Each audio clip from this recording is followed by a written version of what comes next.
Heyo, what's up mga kapatid? Welcome ulit sa ating bagong video, reaction, review, commentary, opinion, criticism at kung ano-ano pa. So pagkatapos nga mga kapatid mawala ang confidential fund o yung budget para kay VP Sara, gumawa na siya ng report, no? Gumawa na siya ng report ng mga accomplishment niya sa loob ng panahon bilang siya ay isang vice president. So yan ang ating aalamin mga tol, panonoorin at bibigyan ng reaction video. Ito ay para sa kanya mga distractors o para sa mga tumutuligsa sa kanya. So samahan lang ninyo ako, huwag niyong kalimutan mag-subscribe kay Pinas News Insider. Siya ang source ng ating balita ngayon. So huwag na natin patagalin pa, panoorin na natin to mga tol. Ito ang balita ngayon, viral at trending ngayon sa social media. Matapos tinanggalan ng budget ng Kongreso, binatikos at kinasuhan pa ng mga kumakalaban sa Office of the Vice President, DepEd Secretary at Vice President Sara Duterte. Matapang at harap-harapang nilabas ang mga katibayan at 100 days accomplishment ng Office of the Vice President. Pero bago ang lahat, kung bago ka pa lamang sa aming channel, please huwag kalimutang mag-subscribe at i-click ang notification bell para mas maging updated ka pa lalo sa lahat pa ng bagong video na i-upload namin. At eto na nga mga kababayan, Vice President Sara Duterte ginulat at tila sinampal ng katotohanan ng Kongreso at Senado at lahat ng kumakalaban sa kanya, lalong-lalo na si Tambaloslos, mga makakaliwang grupo at kumukontra sa confidential fund ng Office of the Vice President. Sa videong ito ay harapang pinatunayan ng Office of the Vice President at ni Vice President Sara Duterte na hindi siya kurap at totoong may malasakit siya sa mga Pilipino, lalong-lalo na sa mga may hirap nating mga kababayan. Nang lumabas ang balitang ito, marami sa ating mga kababayan ang labis na humanga at hindi mapigilan na magbigay ng kanilang hinaingat komento sa mundo ng social media. At ayon pa sa kanila, good job VP Sara, karapat dapat ka talagang maging leader ng ating bansa. Nasa iyo ang lahat ng katangian para maging isang leader sa mahal nating bayan. Ikaw ang ginawang instrumento ng ating Panginoong Hesus para matulungan ang kababayan natin na nangangailangan ng tulong. Maraming salamat sa Diyos at sa iyong mabuting pagmamahal. VP Sara, mahal namin kayo. Grabe, ang dami niyang nagawa pero nakakapagtaka lang. Di po ito pinapalabas sa mainstream media nang para malaman ng taong bayan na tama ang tao na niluklok nila sa pwesto. Kung tatanungin ako, okay sa akin si VP Sara mga kapatid, no? Ang medyo tagilid lang tayo pag usaping China na, no? Doon lang, alam niyo na kung bakit. So, doon lang medyo tagilid tayo dyan. Yan ang tunay na nagtratrabaho sa bansa. Tahimik lang si VP Sara. Pero marami nang ginagawa kagaya sa tatay niyang si PRRD.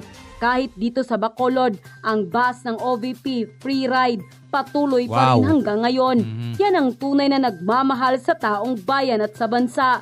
Nakikita mo talaga. Yung mga maingay sa confidential fund ni VP Sara, walang mai-report o kahit resibo. Titindig at tatayo lang para may maibulsa.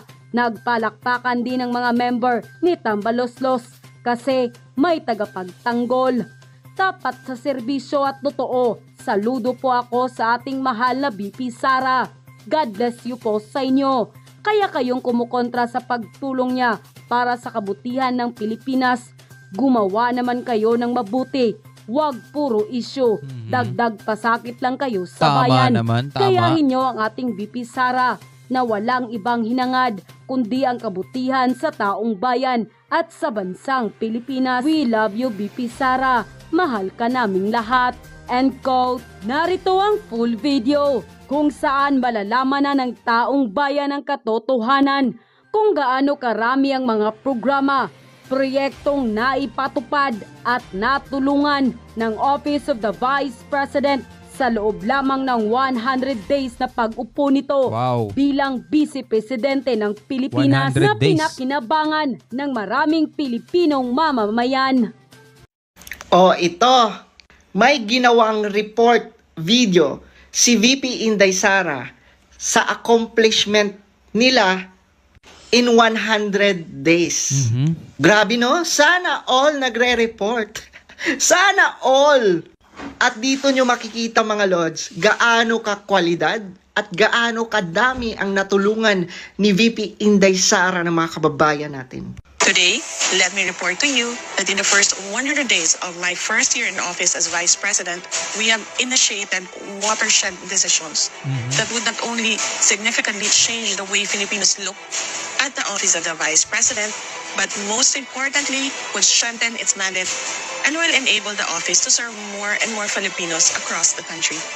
The watershed decisions that we have initiated, the reforms of the pipeline, the expansion of the existing social services programs, the implementation programs aimed at addressing lack of livelihood, and recovery from disasters and armed conflicts, these all bring us to an office of the Vice President that will never leave any sector behind. To ensure that services offered by the OVP will not only be concentrated in the National Capital Region, but will also reach the regions in Mindanao and the Visayas, we have established OVP satellite offices in Dagupan, Cebu, Tacloban, Zamboanga, Davao, Surigao del Sur, and Bacolod. This is first in the history of the Office of the Vice President. Wow, una. But more than that, the significance of the OVP satellite offices can be best appreciated by the number of indigent Filipinos being served day in and day out. So mas madali kang makakalapit, no? Kasi may mga office na ganun. The satellite offices have made the Office of the Vice President become more accessible to Filipinos, offering a menu of services such as medical and burial assistance. So ito daw ay first, no, in the history of OVP, mga tol. Nagkaroon siya ng mga satellite offices para nga accessible na siya sa mga Pilipino para makahingi ka ng tulong sa gobyerno, 'di ba? Kung hindi ka makahingi sa iba, pwede kang pumunta sa Office of the Vice President. At eto nga sinabi niya yung mga tulong na available. We set up the OVP Disaster Operation Centers to institutionalize the disaster relief activities of the OVP. Another first in the history of the Office of the Vice President. The Disaster Operation Center will put disaster response at the forefront of OVP operations, recognizing that disaster or calamity-stricken communities desperately need relief assistance and other social services. The Office of the Vice President Disaster Operations Center will work closely and will complement the operations of other concerned agencies, including the National Disaster Risk Reduction Management Council and its local counterparts, the Department of Social Welfare and Development, and local government needs. Fresh from its inception, the OVP Disaster Operations Centers responded to the victims and survivors of the July 27 earthquake in Abra. In coordination with the OVP Disaster Operations Center, the OVP satellite offices will also respond and aid those affected by disasters and calamities in the regions. We have also assisted 3,000 residents of 6 towns of Nueva Ecija who were affected by the recent typhoon, giving them 5,000 each. The 15 million assistance was made through the Assistance for Individuals in Crisis Situations of the Department of Social Welfare Development. In just 100 days, wow, napakarami nang nagawa pala. One of the challenges we immediately identified was the need for the Office of the Vice President's central office to be centralized. Moving all the OVP workforce into one building was necessary for faster, more efficient, and more effective public service delivery. From 2 separate offices in Quezon City, the Office of the Vice President is now located at the Robinson Cybergate Plaza in Mandaluyong. One OVP. Permanent resident. Our current goal is to establish a permanent office for the future vice presidents of the country. We have also conducted initial scoping and linkages with the National Center for Culture and the Arts, National Historical Commission of the Philippines, and the National Museum of the Philippines for the construction of museum of all vice presidents of the Philippines. Wow. Pati mga future.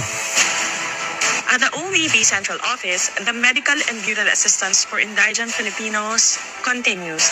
and even improved with our partnership with the Department of Health for the Medical Assistance to Indigent Patients Program. So dito pa lang yung 125 na hinahanap nila, ito, medical assistance, 124,579,964.5, no?